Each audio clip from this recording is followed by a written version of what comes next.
मूर्खोस्तु यस्तु विवेकहीना, जिसके जीवन का विवेक चला गया वह मूर्खता की कोटि में चला जाता है। इसलिए उस विवेक को प्राप्त करने के लिए हम सब लोग संसार में आए हैं। अगला प्रश्न भगवान आदि शंकराचार्य से उनके शिष्य ने किया, कार्या प्रिया का शिव विष्णु भक्ति किम जीवनम दोष विवर्जितम यत्। का कार्या प्रिया, कौन सी क्रिया है और कौन सा कार्य है जो भगवान को प्रिय है, ये प्रश्न किया गया।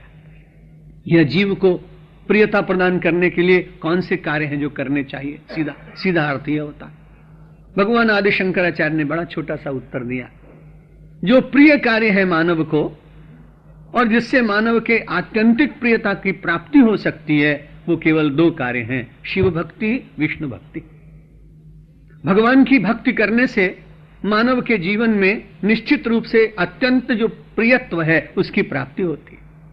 और भगवान को भी ये दो कार्य बहुत पसंद हैं, चाहे तो आप शिव की भक्ति करें और चाहे विष्णु की भक्ति करें। बहुत अच्छा समन्वय। भगवान आदि शंकराचार्य ने शैव होते हुए भी कहा कि चाहे आप विष्णु भक्ति करें और चाहे आप शिव भक्ति करें। बाद में बहुत सारे लोग ऐसे हुए जिन्होंने संप्रदाय के कारण बहुत मतभेद फैलाए उपासना पद्धति के द्वारा। कई बार ऐसा हुआ कि शैव वैष्णव के मंदिर में न जाए, वैष्णव शिव के मंदिर में जाए। मध्यकाल में तो ऐसा हुआ कि आपस में लड़ाइयां भी हुई बहुत बार। गोस्वामी तुलसीदास जी महाराज के रामचरितमानस ने बहुत समन्वय कराया। भगवान आदि शंकराचार्य ने उससे पूर्व इस श्लोक से प्रमाण मिलता है कि उन्होंने शिव और विष्णु की दोनों की भक्ति को समान माना। तो चाहे कोई आदमी विष्णु की भक्ति करे और चाहे शिव की भक्ति करे। अब भक्ति करते समय भी मानव को ऐसा लगता है कि कैसी भक्ति करें, तो गीता ने कहा कि भाई भक्ति आप चाहे जैसी करें, भक्ति से कल्याण ही होने वाला है।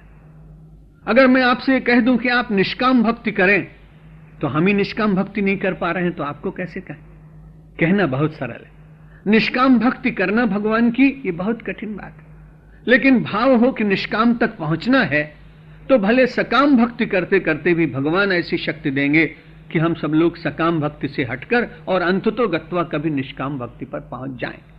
इसलिए भगवान श्री कृष्ण ने कहा भक्ति करो, चाहे जैसे करो। चतुर्विधा भजन्ते माम जनाः सुकृतिनो अर्जुन आर्तो जिज्ञासु अर्थार्थी ज्ञानी च भरतर्षभ। चार भक्त बताए, एक आर्त होता है, एक अर्थार्थी होता है, एक जिज्ञासु होता है और एक ज्ञानी होता है। ज्ञानी को भी भगवान ने भक्ति ही माना, क्योंकि भक्ति मानव के जीवन को तरल रखती है, भक्ति मानव के जीवन को सरस बनाती है। भक्ति परमात्मा के साथ जुड़े होने के कारण उसके नित्य लीला का अंतर दर्शन होने से मानव जगत की लीला के द्वारा व्यामोहित नहीं होता। इसलिए भक्ति के चार प्रकार बताए भगवान श्री कृष्ण ने।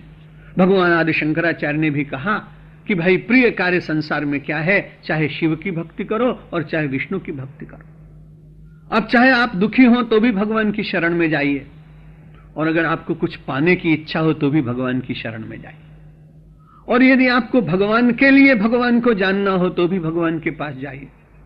और भगवान से आपको कुछ न पाना हो, मन में यह विचार आए कि भगवान से मैं क्या लूंगा, मैं स्वयं ही भगवान हूं, तो भी आपको भक्ति करनी चाहिए। ज्ञानी यही तो कहता है। ज्ञानी में जीव और ब्रह्म का भेद समाप्त हो जाने के कारण वो अहम ब्रह्मास्मि कहता है कि मैं ही ब्रह्म हूं, मैं किससे मांगूंगा। स्वामी रामतीर्थ मस्ती में कई बार कहा करते थे, अरे सूर्य को प्रकाश मैं देता हूं, चंद्रमा को शीतलता मैं देता हूं, नक्षत्रों की टिमटिमाहट में हूं, मृत्तिका की सुगंध में हूं, पवन का प्रवाह में हूं, नदियों की सरिता की चंचलता में हूं, हिमालय की स्थिरता में हूं, क्योंकि मैं ही तो व्यापक होकर संसार में बैठा हूं। लेकिन यह दिव्य दृष्टि और यह दिव्य भावना किसी श्रेष्ठ महापुरुष को मिला करती। उससे पूर्व हम सब लोगों को आर्त, जिज्ञासु और अर्थार्थी के क्षेत्र में जीना है।